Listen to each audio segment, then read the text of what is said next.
Hey guys, what's going on? This is David Chen, and you're on another edition of Pound Anonymous Podcast, New York Weekly's #1 podcast. And today, I have a very special friend of mine. We've cultivated a very quick friendship. We started feeling the energy together. An amazing human being, Nils Morgan, the man who put together amazing projects all around the world, like CEO of Hands Around the World. Big corporate guy, philanthropist, and good human being. And of course, stunning gentleman. We talked about yesterday, you look like James Bond. How you doing, my friend?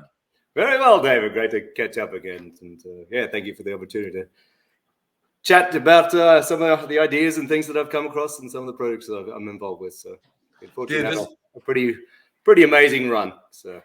It's amazing. I want to talk about you as a person and your magnetic energy, and I want to talk about this because it's such a beautiful thing. We met recently. We did a Grammy party right at the Stanley House, which you manage and operate. Thank you for letting us do so. And we had our gaming party there, and we met through that. Sure. And throughout the night, if you talk about how Nils and I, beautiful LA, it's like I remember just at one point saying how blessed we were as a child from another country, just to sit there in Los Angeles and overlook that view and just intake, the ability of just being there in that present moment. Sure. And I remember that's when we started talking. And then we started talking about what you did in AI and AR and you understood why I started doing gaming. And then we started talking about our careers in accounting. And then we started talking about businesses. And throughout the night, like that 8 hours we were together, it went from, hey, to holy cow, we have the exact same friends, and I haven't supposed to be at your party the night before, and oh, you were the guy that's supposed to go. And we're like, and it was at that pivotal moment that no one ever talks about, that when everything is going crazy and everything is not necessarily going right, that the universe, it's almost impossible, right? Because you come from Australia, I come from Taiwan, right? We're both in the US, right? It's a 7 billion chance that we're hitting together. And then we connected in a way where, like, at the end of it, we're just like, yo, you're cool. And then, of course, you got that awesome DeLorean headset. And I was like, I got to give this one to you, Nils. And it was pink. And you look so great, man, because you're so stunning and debonair. And I was like, that looks like James Bond. I was got to give it to him. And it was the pink one. And at that point, I didn't know it was a pink one. But when I saw the pink one, I was like, whoa. And then I ran away, right? We had to go leave. That was the universe, man.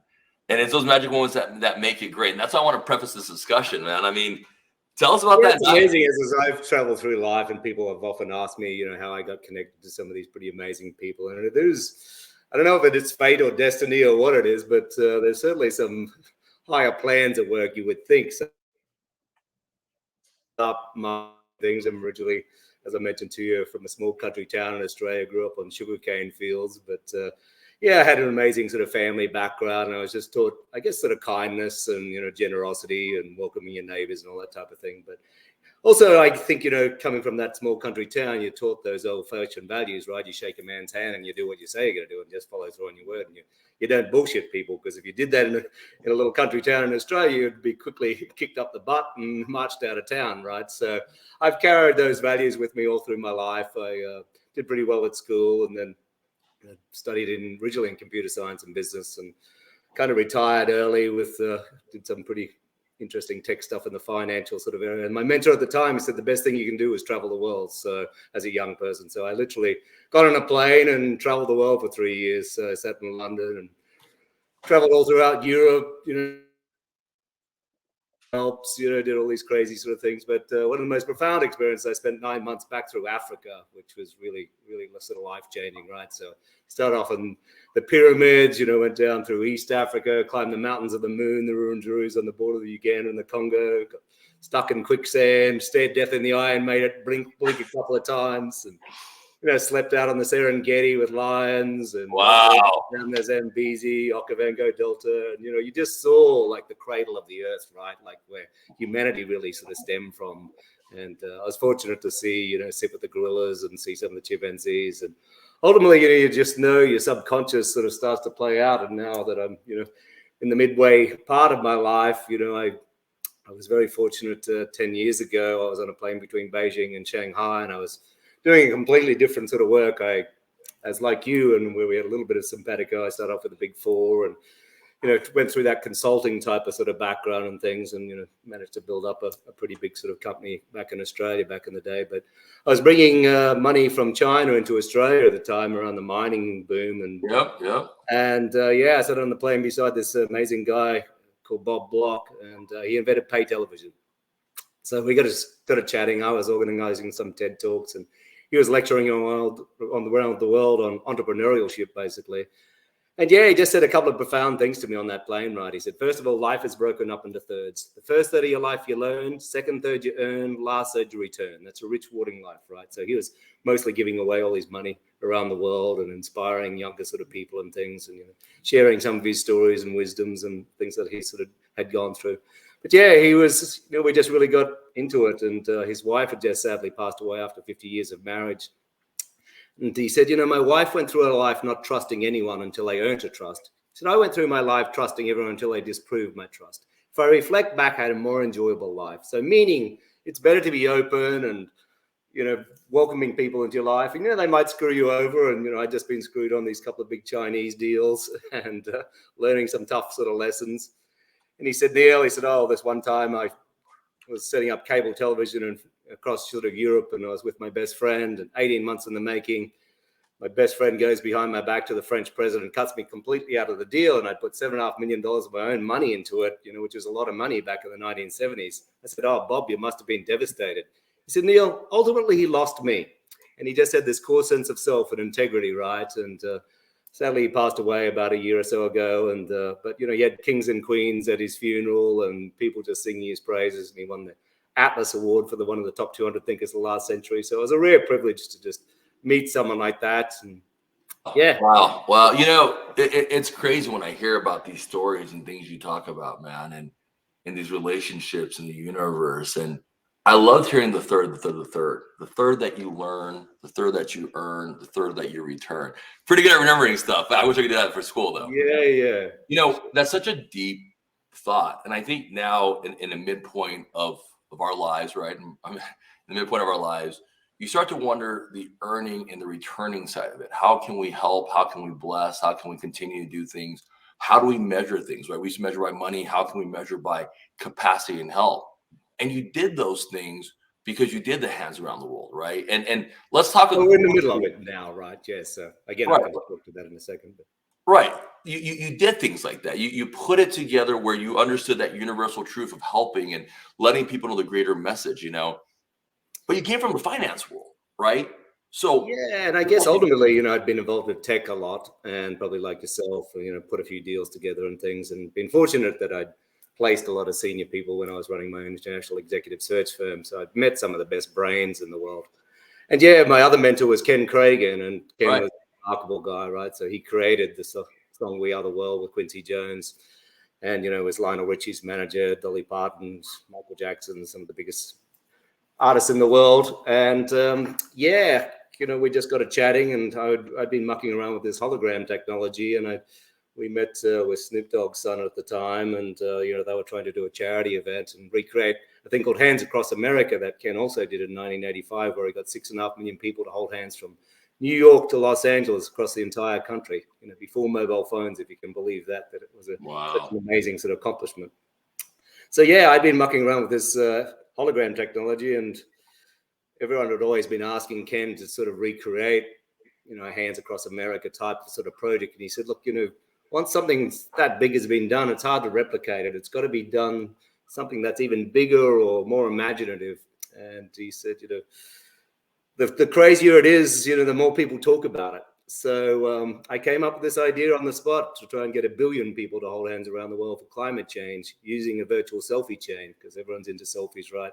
But we can scan in major celebrities like a Leonardo DiCaprio or Messi or the Pope, even we've been offered to scan in. So you can literally make them appear in augmented reality beside you in your house, reach out, hold their hand, take a selfie of it, upload it, and then we link it to the next photo, and we get 1 billion people in this virtual selfie chain. But the metaphor behind that, I think, is quite powerful, right? I mean, at the moment, with the world being as crazy as it is, you think about a little boy in Ukraine is not at war with a little boy in Russia, right? But the metaphor of them holding hands in a virtual selfie chain, I think, is a very powerful message for humanity, for peace, right? And you know, when I first came to America, I mean, just the racism sort of card here is a lot more defined than when it is in Australia. I mean, I grew up with Aboriginal kids and Greek kids and Chinese kids. We all played in the same sandpit. We just had a, excuse the French, a no arsehole policy, right? So, but yeah, right. Yeah, it's weird when you talk about all these things and you talk about, you know, this amazing path that you're doing and being inspired from Ken and the opportunity. In the finance world, they teach us not to be empathetic. They teach us to look at things straight. There is no compassion, it's numbers, ROI, returns, and every cent happens. But both of us somehow came in it and we led with empathy and felt more greater return in the later parts of our lives, right? But that's not an easy change. Most finance guys can't do that. What was your moment where you were able to pull that off and you're like, man, this is the path to a better life? Well, it was interesting again talking to Ken, and had incredible wisdom, right? And, you know, just had such a big life. You know, at one stage he managed 50% of the #1 songs in the world. Wow. For, I think 10 years straight. You know, so you could think about, you know, a music manager that does that. But he said out of all of that, you know, he got Lionel Richie #1 and managed him for 30 years and all these incredible things, you know, closing ceremony of the Olympics in LA and things that he managed, and, you know, Grammys and all that kind of sort of stuff. But he said ultimately it was, you know, the charity aspect that gave him the most fulfillment, and ultimately, you know, really put him on the map and fundamentally even made him more money, which he never expected because he wasn't doing it from that standpoint. But, you know, more and more people sort of, you know, wanted to be managed underneath him. So that was the commercial side of the business. But he said the most rewarding thing he ever had was, you know, giving back to Africa, helping out the homeless and, you know, people, feeding people, and, you know, the causes that were happening through those 80s, basically. As a simple metaphor, when he did Hands Across America, at the time, the Reagan government was denying hunger and homelessness. That was a big issue in the US. And just a week before the actual event, Reagan was forced to sort of hold hands across the White House because he could see so much momentum and it was going to be politically suicide if he didn't. So he did that, and they raised about $30 or $40 million back in, you know, 1985, which was still a lot of money, but it wasn't, you know, a huge game changer. But what did change is that the government then changed policy for $1.8 billion to go through to support causes of hunger and homelessness. So my great hope when, you know, the world sees that 1 billion or 2 billion people come out and hold hands for climate change, governments around the world will say, okay, the people have spoken. And, you know, it is a very strong sign for unity and peace and uniting people of all races and religions, you know, gay, straight, tall, short. You know, we're one human family, and we're, you know, we all want to be on the planet, right? And we're starting to be a little bit greedy and you know, doing things that are upsetting Mother Earth. So as I'm sitting here in LA, we have the world's the #1 winter storm for the first time in 30 years, right? So, yeah, it's been crazy. I've been watching you guys. I got a call from Tommy or from Nike, and he sent me a message. He's like, "Yo, this is snow in Oregon." I'm like, "This is insane." You know, snowing in the hills there yesterday. Yeah, it's not even like a normal thing. And if that's not an indication of climate change, I don't know what is, right? And we don't talk about it enough. And, you know, one company we're working with is Insulet de Toronto, I mentioned, with that Green Circle Legs. And we're talking about how gamers leave their computers on 24 hours a day, 7 days a week, and the energy and the thoughtlessness, even though they're the most thoughtful people, because they don't understand the education. I think when you talk about that, you know, what Ken was doing at the time was so ahead of the game, right? And now he was able to do that. And what you're doing with the technology and the gaming side of it and the network side of it, it's almost how you can't reach 1 billion people. You can almost continue the messaging, right? And it's about teaching, I think, a lot what you said, the youth, right? Because it's very much about youth engagement. It has to, right? Yeah, well, just a quick sort of story, but, you know, 3 or 4 years ago when we had those terrible bushfires across Australia and devastated the country, right? You know, devastated wildlife and things. But the Red Cross raised literally $100 million in 1 week, but only gave $40 million back to the cause. And there was a huge outcry from the general public, right? You know, what are charities really doing with their money? So I got with my partner, who is one of the leading blockchain guys in the world, and we've now developed the world's first blockchain donation platform. And, you know, we partnered with a very large financial institution that manages 350,000 charities. But it allows me to put in my $100, track where it actually went. I can split it up 5 different ways, $20 to, you know, cleaning up water, $20 to, you know, cleaning up plastics and all the sort of other issues. But I can see that it went into that charity's account what it actually did, what they did with it, see that not a huge amount of fees were taken out. And, you get a cool little NFT back with it and some collectibles or videos about what the project actually did. So you feel good about it. And you know that there's trust and transparency that, my money actually did that. So I've got 2 daughters, teenage daughters, and, they're so passionate about, transparency and trust. And if something goes wrong, like you see a TikTok thing that's bullshit, the world knows about it pretty quickly. So this is hopefully going to be a bit of a game changer for the charity industry to really lift their game. There has been a lot of, mismanagement, I would say. So that's been it's old, right? Because I think after a while, it's almost, I think it comes back down to the values where you grew up from, right? Sure. You talk about how people look at race very differently, and when you come here, how eccentrified it is. I talk about many times with me and Katie as a couple, how I can't be because I'm Chinese, or I have to be her bodyguard because she's white. And instead of crazy, right? My fiance, we've been 14 years together. And, there's been times, I'll tell you stories where, like, we were sitting at a supermarket, me and our whole entire family, and it goes both ways, no matter what race it is. At a Chinese supermarket, they're like talking to us. They look at Katie, can I help you? And then we were like at Dubai, and Katie sitting next to us. She's like, oh, I'll get you next. She's like, I'm with them. Like, it's my family. It's so insane because it's such an unnecessary thing, right? And I think when you talk about those type of things, when you come here, it's almost so heightened and unneeded, and it's almost like a distraction as opposed to the reality of everyone is almost the same thing, right? And that's why you do the tech that you did, and that's why you made these amazing changes that you did. And you talk about, and again, I mean, even to that point, right?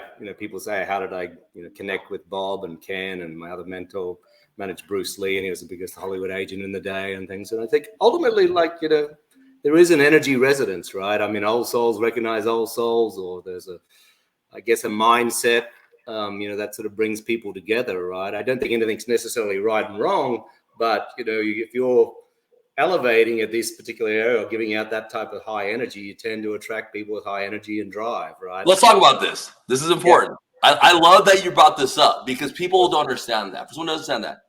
When you, from your professional, all the years you've done business, I talk about the energy and the synergy and how it creates this unanimous form of people working together. It has to be something like that. There's no other way it works.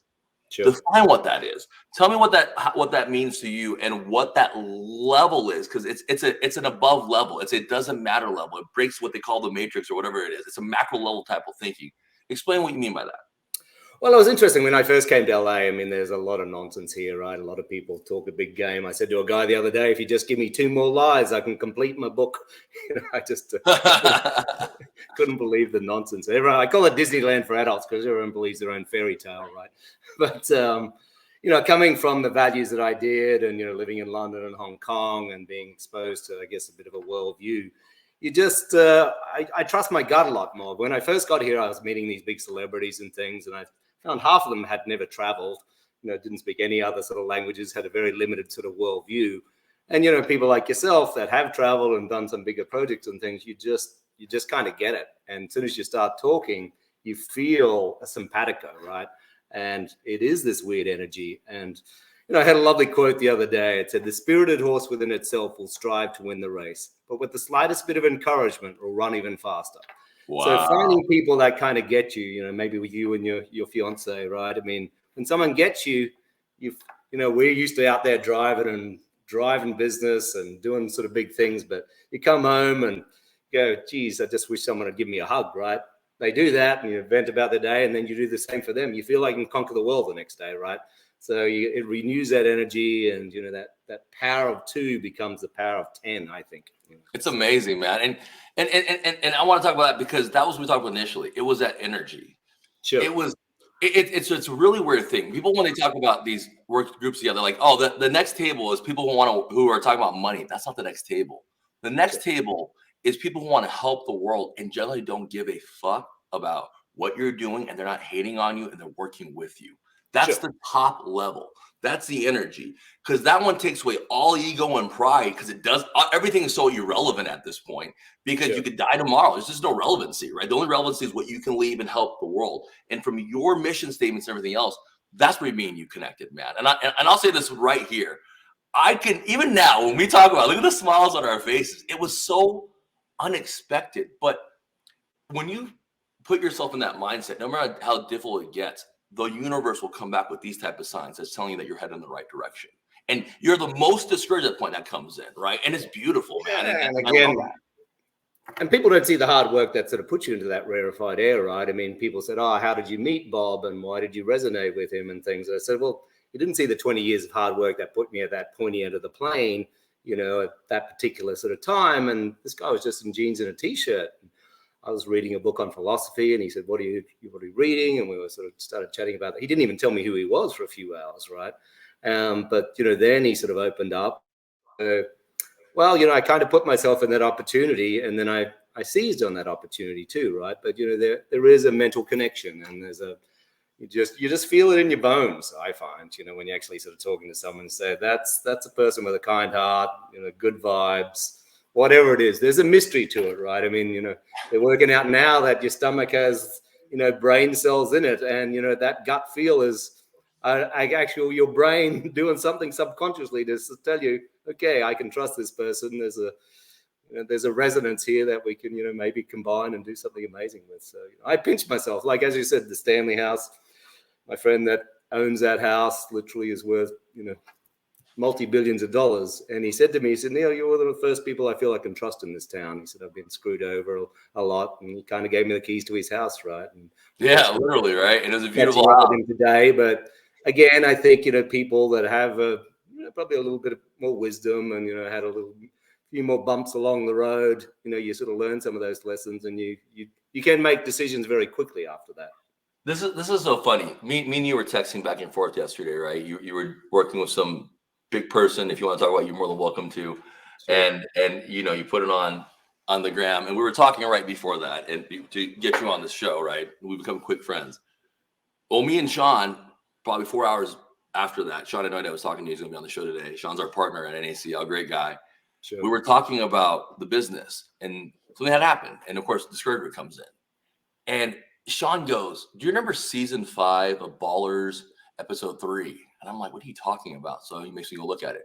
First off, Donovan Carter, as you guys know from Ballers, is an ASL partner, one of my best friends. We hang out. So the guy I watch on TV that I shaped my whole entire business off is one of our best friends and part of the group.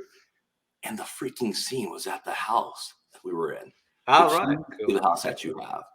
And he brought that up, and it was weird, Niels, because he was watching the episode that day, which was yesterday. When me and you were talking 2 hours before, because I know you and Sean talked, then that popped up, and then he didn't say anything, and then we had our talk at evening, and then he sent me it over, and I was like, I didn't even tell him that we're here. That's what the universe is. That is a continuum circle of thought and energy and keeping good people in mind. And when bad people disappear, it hurts at first, and it's a good thing. Tell the young guys and the young people out there how much of a blessing it is when people end up leaving you. Because like you said earlier, right? $7 million wasn't the issue. It was them losing a good person. Sure. What common problem do you see when people do that? Is it a short-term issue, or is it because of a generation issue? What do you think? I think it is a short-term issue. And look, not putting shit on the younger generation, but when I grew up, I was getting up at 5 a.m. working with my dad, laying pipes on, to irrigate the sort of crops and things. And you just taught that value of hard work. And I've been fortunate. I've written a bunch of articles, and they went kind of viral. And I did a couple of these TED Talk type of sort of things. And, I say to these young people, I said, look, just read some of these articles that I've written and see if it resonates with you. And they just kind of, is there a video of it? And I just said, and I was talking to my friend back in Australia the other day that's built up a very big organization. She said, I can't find the younger people at the moment that, like us, wanted to knock down every door and, really achieve. Now, I do think that the kids are out there, but finding them to motivate, there is a little bit of, I guess, a sense of entitlement with the new social media and all that type of sort of thing. I guess, we grew up in a very different sort of generation and things. And I still think that's a unique opportunity. But I think another idea that another friend of mine told me, he said, life's the law of least effort. But what's the least amount of effort to have the maximum impact? Not that you're lazy. So I think a lot of kids are looking for that now, and they want to be a CEO in a very short space of time versus doing the legwork that actually put you on top of that mountain, right? You know what's funny about that? I had this conversation the other day. I had a guy who was rushing, and I said, "You honestly," I said, "Let me tell you where I'm at in my life." I said, "I worry every day. I stress every day. I wonder if I'm gonna sometimes if I'm gonna pay the payment in my building, or if I'm gonna be paying my house, or if I'm gonna be doing that." And I'll be Sure. honest. No one is that honest because that's how honest a person I am. And in Sure. my 40s, I wonder what my legacy is going to be. And I still don't have any kids yet. And I've been this amazing Right. woman for all these years. And you just said it, brother. You said it. The intention and the ability and the ecosystem, what you've provided, and what I was immediately attracted to, and I say this, and I don't say this often to people, was you just provided the no bullshit. And once you did it, you immediately latched on to that love and that understanding. That small town thing we talk about, and I talk about how this is the greatest country in the world, and I love being here, and I'm so grateful to be here because I came here homeless with nothing, right? And Sure. and the small town you get, we were at the Stanley House, and we were with the big guy, right? The guy who runs it, who owns it, with all the people that were there. And you talk about that universal connection. Did you ever think as a young man that you could ever do that? And what was the point where you were like, I can break through who I am, what's around it, and accelerate past what everyone else's doubts are? In other words, your belief had to be bigger than everyone else's doubts. And that is an impossible thing because people who love you will doubt you. And it sucks. And when they're right, it even sucks even more. But you have. Yeah, I think we have all things that shape us through our journey of life, right? We've all had our triumphs and tragedies, right? I mean, I was just talking to my best friend. We call each other on our birthdays every year. Have been doing for 35 years, right? And anyway, one of our close mutual school friends has just been diagnosed with a brain tumor. And, unfortunately, his daughter's about to be married and doesn't look like he's going to make it, to see his daughter sort of get married. So, there are all these things that, there's always a weight on us. And it's not the load that breaks you, it's the way you carry it, right? So, it is putting out that positive energy and things. But, yeah, I think, just to answer your question more poignantly, I'd had some ups and downs, made some money, lost some money, made some money, lost some money.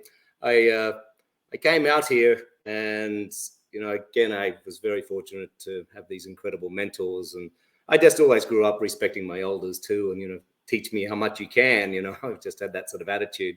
But I took some guys out to dinner, and one guy ran the biggest jazz bar of all time here. Another guy was president of Lucasfilms, Bob Block, that was, my mentor. They invented pay-per-view television, 200 patents to his name, Michael Levy, a couple of other sort of guys. And some of them hadn't actually met each other, but, I was telling a couple of jokes and we're talking philosophy, and, these guys all bonded over similar sort of journeys of their lives, and wives came and went and your friends came and went and all that type of thing. Michael called me up the next day and he said, Neil, I just want to thank you for this most incredible evening. He said, we all had such a great time and you're a gracious host. He said, we realize you're smarter than all of us. I said, what are you talking about? I'm a little kid from Bundaberg, Australia. I'm in the presence of greatness. You guys have pioneered like industry and done these incredible things. And I guess the lesson I came away that day was, I said, you got to feel like you belong at the table. And once I actually accepted that, and I actually was accepted with these, really powerful guys, I said, okay, now maybe it is my turn. Maybe I do have something to contribute to the world. Maybe I do have some big ideas that are going to be game changers and unite humanity. And that'll be my legacy for my daughters. So, as I said, it's making you feel like you're part of something bigger and, you've got something to contribute, I think. It's amazing. You talk about that journey from the initial part and that change in between, and now the activation where you're at. Was there a moment in business where you were like, man, I don't want to do this anymore? And then you rose up very quickly, wiped away the tears and kept running? Because I don't think people talk about that a lot. And it's an everyday thing a lot of times. Oh, yeah.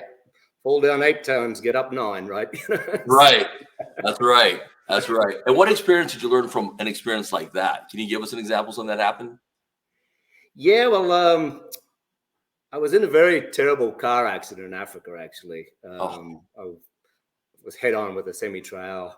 Wow. Woke up in a Zimbabwean hospital getting stitches put in my face with an anesthetic. And it was a life-changing sort of moment, right? I was in the only bed. There was a little boy on the ground, had a bone sticking out of his leg. And I just looked completely disfigured, like half my scalp was ripped off and cut through here and glass and things. And I looked in the mirror and said, oh my God, because I'd kind of been bulletproof to then. I'd, done all these crazy adventures, and I was about to come back to Australia with the long hair and the bracelets and all these adventure sort of stories. And the simple thing is, right? I got back to Australia, I had to have a bit of work done, and my brain was foggy for about 12 months. And I said, I can be a victim or a warrior. And I quickly worked out. I said, people aren't necessarily looking at my looks per se, that I was a bit self-conscious of, and some of these scars and things, but they resonated with my humor and my intellect and drive and enthusiasm. So by 27, within 2 years of that accident, I was managing 200 staff. By 29, I was managing 1,500 staff. And again, just driving and having integrity and doing what you say you're going to do. Those simple values,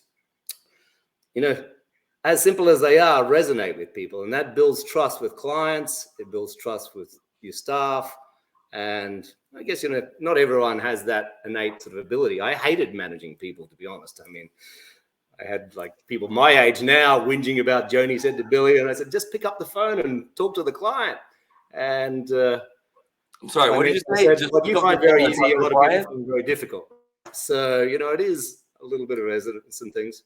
One significant bit of wisdom that I was always told, and this came from my mentor again, but he said, business is about making friendship. But what is friendship? Having a laugh together, having a drink together, being there in the good times and the bad, looking out for the best in each other, saying, hey, man, you're being a dick today. You do that, and you got a business partner for life. That is what friendship is, right? And as you say, friends come and go. My dad said, look at your wedding photo. He said, I can tell you within 10 years, half those people won't be in your life. I said, are you crazy? That's my best man, things. But you do grow. Every decade, there does seem to be things that define you and your interests and your passions, and there's twists and turns and where your life does end up.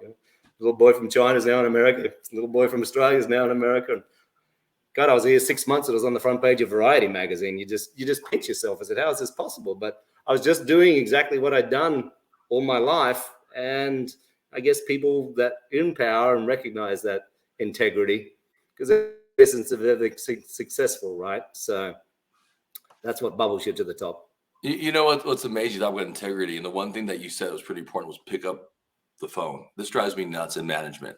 Sure. You don't know where this happens all the time, and I want you to talk about this from your perspective as a CEO and why it's not to belittle, but why it's not productive. And I'm going to give you the example. It goes like this. It happens all the time. Hey, I didn't know where this was because I asked someone to get back to me, and then I say, do you know where you get your paycheck? And they say, yes. I go, did you know who told you to get the paycheck? They're like, no. I said, well, how'd you find out? I asked. Right? Exactly. Just a simple ask. People, for some reason, either do two ways. They either just don't want to pick up the phone and call the client directly, and they want to dibble daddle and bullshit and waste time. But what they don't realize is they're looking bad to us because we're hiring you and we want you to come here because we're using your abilities and your powers. We're trusting in you to get something done, and you're just showing us you can't. Which so basically you're disrespecting yourself to us, right? You're showing that you have no respect for yourself, and they don't take it. They don't understand that. They don't understand that if you just made the call or did the extra step and you played a little bit more defense, it would actually amplify you in the offense. And that's how I became partner at Deloitte in 7 years. It was because I thought I just cared more. You said it. Why and what do you see on that path on what the existence is, and why do you think people have that human trait, in your opinion? I think a lot of people lack a little confidence sometimes, and they're a little shy naturally as well. So, again, a lot of people like want to come along for the ride, right? I mean, there is that sheep mentality. I mean, you just kind of look at what's happened to the world in the last sort of couple of years and how belief systems have changed and things, and going, is this media really right? Or can I call up someone that is really a senior doctor and say, is this really happening? So yeah, I don't know. I think all you can do is inspire people. And I think everyone, as probably if you've traveled, everyone is inherently good.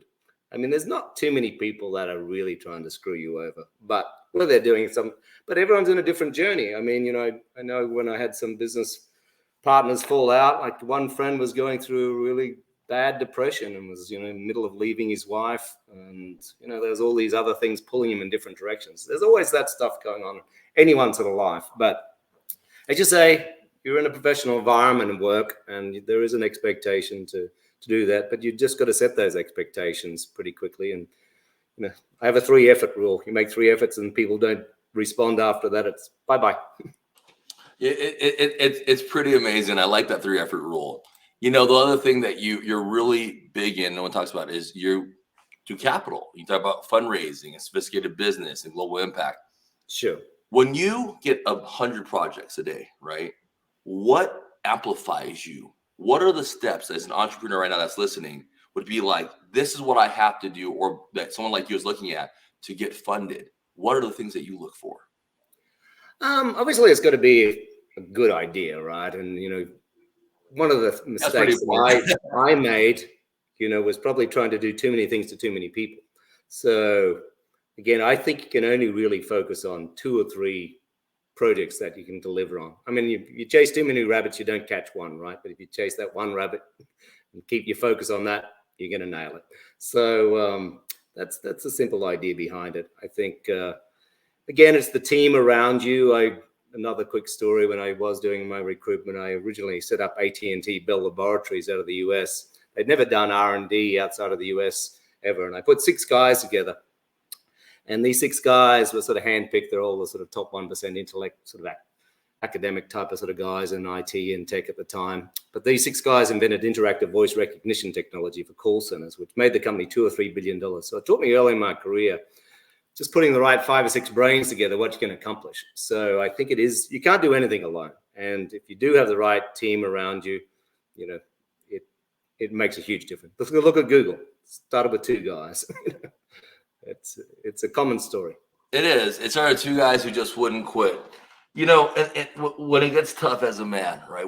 A lot of people get measured by money, power, success, fame, and you start realizing as that amplification gets bigger, it's an endless rabbit hole that will never ever be satisfied, right? Sure. It's an impossible dream. It's an impossible chase. It's just an ego chase. And by sacrificing those things for things that matter, like time with your daughters or time with people that you actually love and care about, a lot of people get that twisted in social media because they think that quick activation, not the 30 years of work that you and I put into all this stuff, 30 years of accumulation to sit at the Stanley House with you. That was 30 years of me working my ass off to get to that very moment, right? Sure. People don't see that.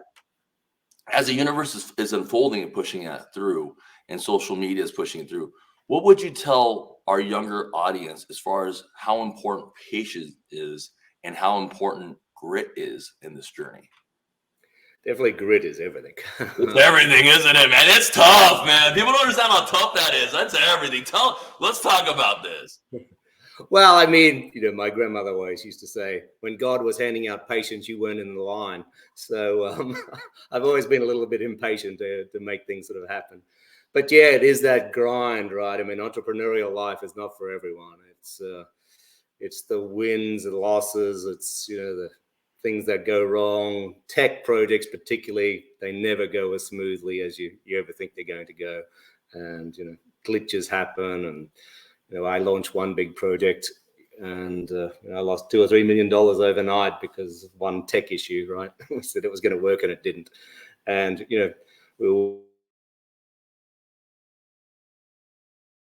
so we'll give you another chance, but they did. So, but you've just got to move on from that quickly. And so that was a lesson. I did this project, sorry to drop names here, but with Richard Branson back 10 plus years ago. Wow. And it was a pretty cool project, and we were ahead of our time with the metaverse concepts and all that type of thing. And ultimately, it didn't get launched just because it was around the space shuttle thing, and it turns out it's not that easy to build a rocket ship, right? He still hasn't really launched them properly, and we were going to do a virtual version of that basically in the metaverse. But what did happen is I became very close friends with his second in charge, and he said, Neil, he said, he said, I'm not a CEO. He said, I'm a great COO. He said, I'm not the ideas guy. I'm a great operationals guy at getting things sort of done. But it took me 40 years to work out what I was good at. And he said, as soon as I accepted that back, my career went from strength to strength. And he said, ultimately, it's those relationships that you build along the way. He said, you've earned our trust and respect. And they introduced me to a network, that was world-class, right, that they'd built up over many years. And suddenly, I went from zero to hero just by networking in that group of influencers and, credible business people. So I think that was a big lesson. That's crazy. One last thing is this economy is in such a state of array, right? It's everywhere around the world, right? Sure. It's in so many crazy things.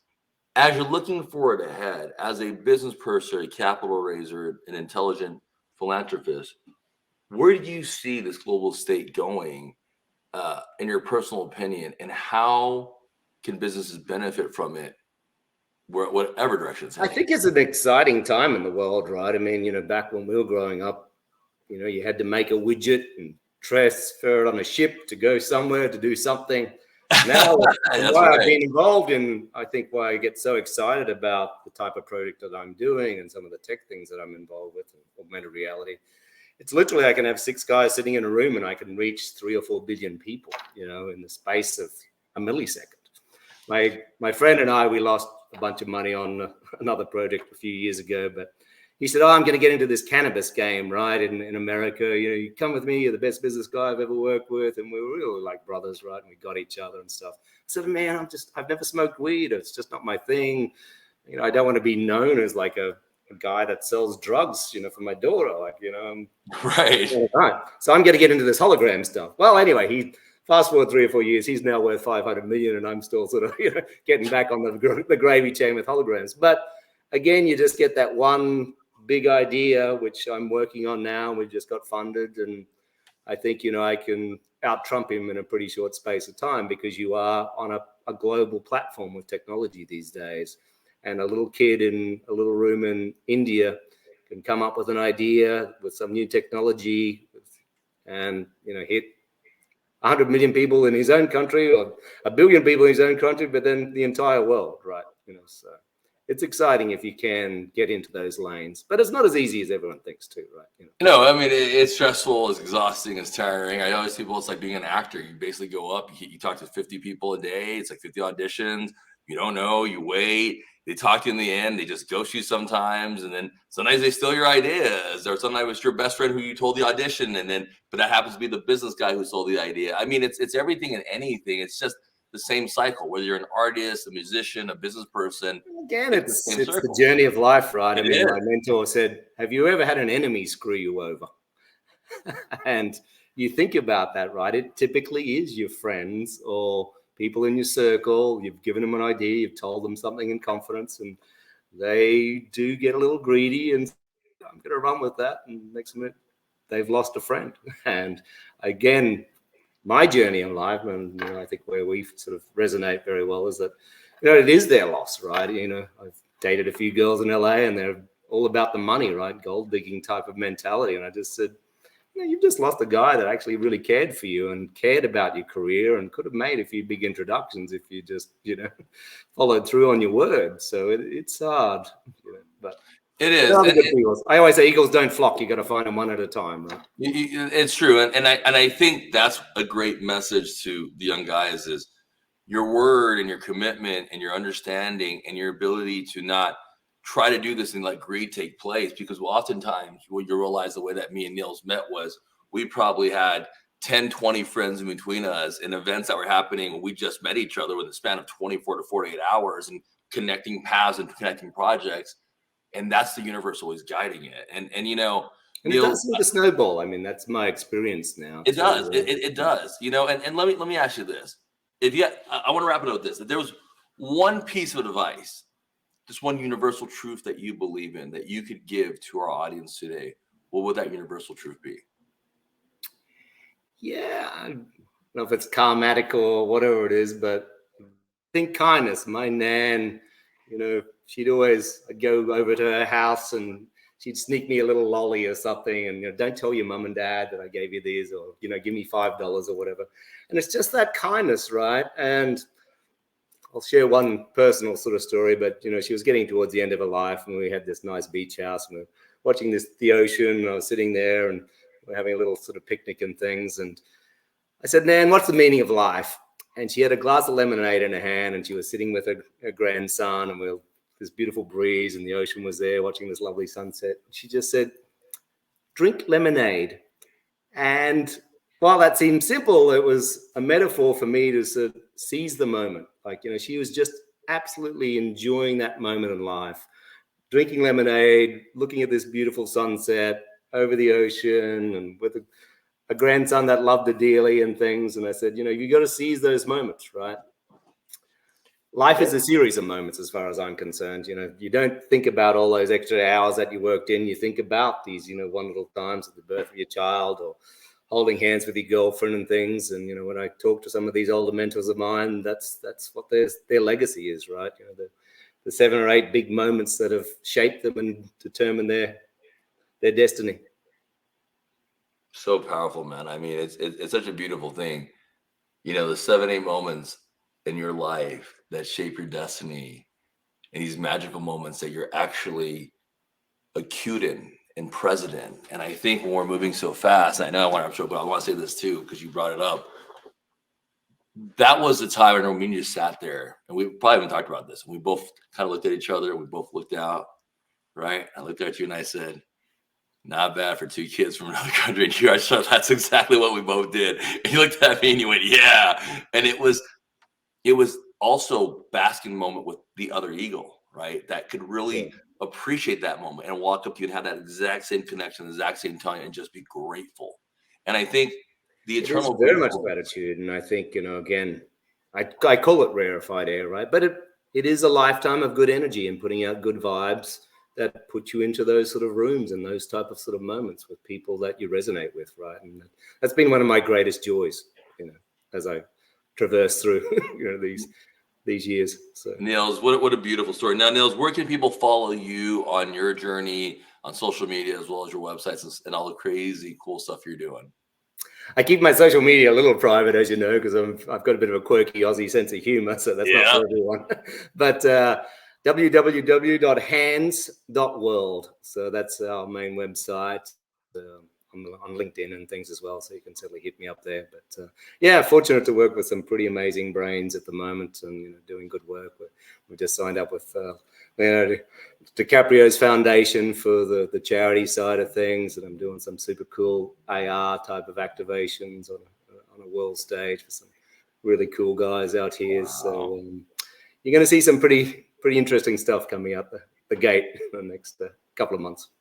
That's amazing, my friend. I can't wait to see that. I can't. Yeah, and so amazing what you're doing in the gaming community, right? I look at that little journey. I was playing my 16K Atari back in the day, and you think about what people are doing now with games and, how big that industry is, right? And how youth do resonate with, challenges and mental stimulation and community. I think that's such a huge thing, right? You can be, as you know, in China, I mean, people are living in tiny little apartments in massive scale, and they can't get to travel like we have had the fortune to, but they can still communicate and bond with, kids around the world through these games. And I think that's such a powerful metaphor, and everyone likes a competition, right? That's what it's all about.